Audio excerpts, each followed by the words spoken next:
Assalamualaikum warahmatullahi wabarakatuh. Salam tani kopi, semoga sehat dan sukses selalu. Alhamdulillah, pada kesempatan kali ini kita bisa bertemu kembali dengan Mapung Channel, yaitu channel yang membahas tentang seputaran tanaman kopi. Di sini saya akan sedikit berbagi informasi ataupun tips tentang bertani kopi yang mudah-mudahan bisa bermanfaat untuk teman-teman dan kita semua. Dan bila ada kekurangan ataupun kesalahan, mohon untuk masukannya ataupun koreksi di kolom komentar ya teman-teman. Terima kasih juga yang sudah subscribe dan mengikuti informasi terbaru dari channel ini. Yang belum, untuk bisa membantu mensubscribe untuk membantu perkembangan channel ini dan juga mengetahui informasi terbaru tentang seputaran pohon kopi dari channel ini. Ya, langsung saja ya teman-teman. Pada kesempatan kali ini kita tentunya akan berbagi tips kita tentang ini sedang berada di kebun. Jadi akan sedikit berbagi yaitu tentang cara memahami ini tunas pada pohon kopi. Jadi kenapa harus paham?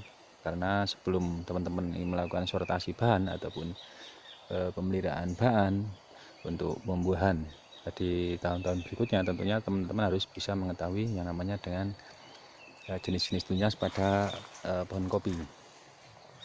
Ya, langsung saja teman-teman. Jadi berapa pentingnya kita dalam mengetahui jenis tunas pada kopi yang nantinya tentunya berpengaruh pada produktivitas kopi. Misalkan kita langsung saja, ini yang pertama itu ada tunas cacing. Jadi tunas cacing ini kayak gini ya teman-teman, dia tidak mempunyai pupus lanjutan. Jadi kayak gini, dia hanya 2 atau 3 ruas.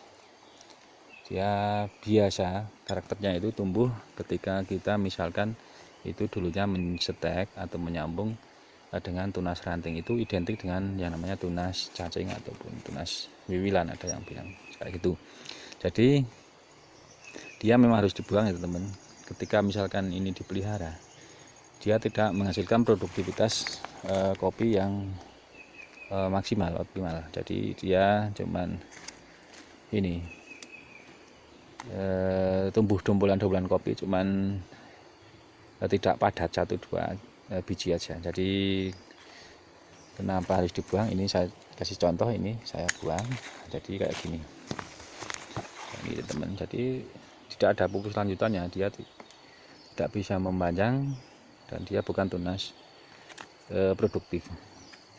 Nah, dia juga biasa tumbuh di dumpulan-dumpulan kayak gini. Misalkan ini banyak sekali tumbuh di dumpulan-dumpulan kopi.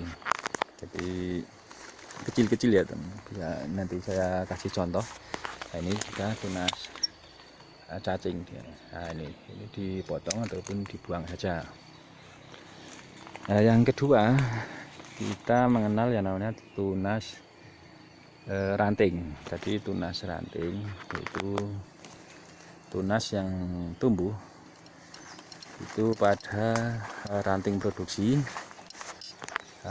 Dia bisa berasal dari ini ranting produksi ataupun tunas raja. Jadi kalau tunas ranting ini bisa tumbuh di tunas raja juga bisa, tapi di kebanyakan itu di tunas ranting. Misalkan kita stek ataupun sambut dengan tunas ranting, itu dominannya itu akan tumbuh tunas ranting juga, namun juga bisa tumbuh tunas raja.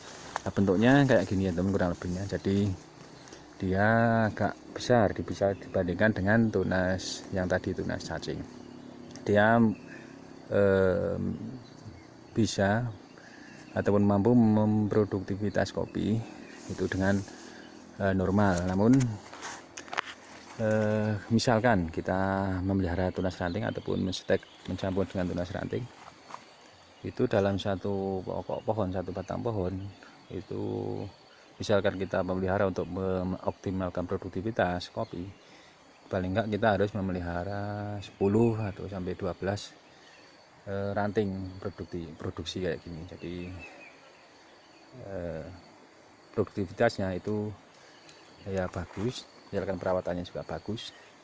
Namun cara perawatannya untuk misalkan kita stek ataupun sambung tunas ranting itu memang agak ribet. Tapi tunas ranting juga bisa menjadi atau menumbuhkan tunas raja ketika pemeliharaannya ataupun perawatannya itu bisa ini lebih diperhatikan.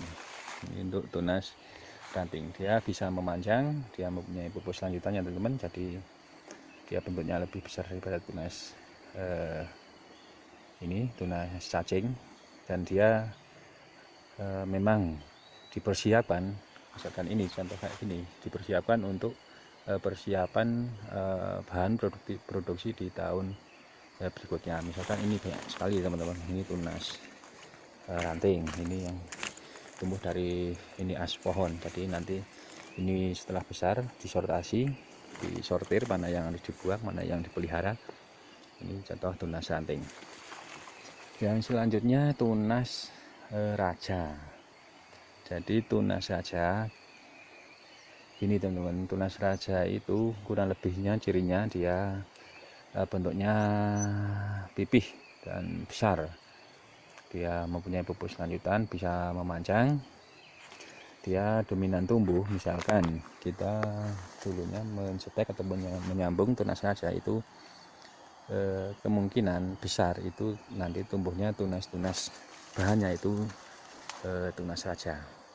Tetapi bisa juga berasal dari tunas ranting ya teman. Jadi tunas ranting ketika dipelihara bisa mengeluarkan tunas raja. Contohnya kayak gini teman.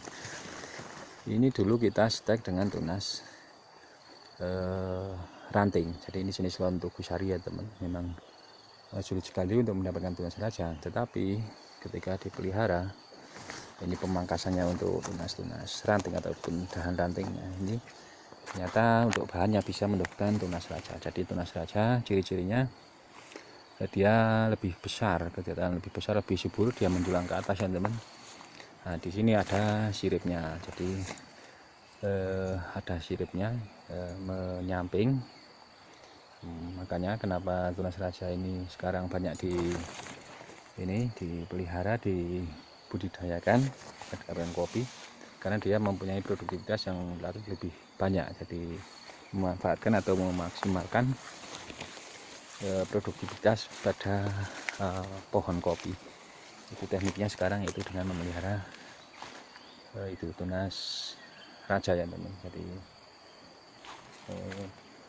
ini misalkan contoh ini tunas ranting, jadi dia cuma kayak gini, dia cuma ranting-rantingnya ini. Tetapi kalau tunas raja kan dia bisa menyirit, jadi ada yang menyamping ke kanan ataupun ke kiri kayak gini. Jadi misalkan tunas ranting yang menjadi tunas raja, misalkan dari as ini ada tiga ruas, itu baru ada sirip-siripnya, dan nanti kedepannya ada sirip-siripnya terus kan kayak gitu. Memang untuk jenis lontu gusari agak sulit sekali ya teman-teman untuk mendapatkan tunas raja. Namun tunas ranting pun ketika pemeliharaannya itu optimal, itu bisa produktivitas kopi bisa dimaksimalkan ya teman.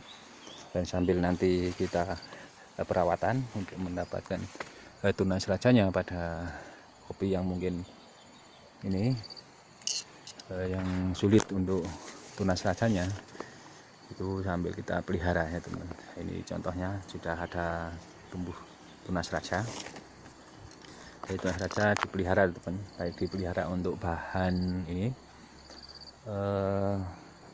produktivitas kopi di tahun berikutnya, ataupun bisa digunakan untuk bahan entres penyambungan ya teman. Jadi tergantung dari keadaan di pohon teman-teman. Kalau misalkan untuk bahan sudah banyak, maka bisa digunakan untuk entres penyambungan. Yang selanjutnya itu ada tunas air ya teman. Jadi tunas air itu biasa tumbuh di batang pohon. Jadi dia tumbuh dia tidak berfungsi, dia malah mengganggu, dia akan ini menyerap nutrisi yang tidak seharusnya, sehingga dia harus dibuang. Ini contohnya. Jadi ini contoh tunas, contoh tunas air, dia tumbuh di pohon kayak gitu, di batang. Jadi memang dia harus dibuang ya teman.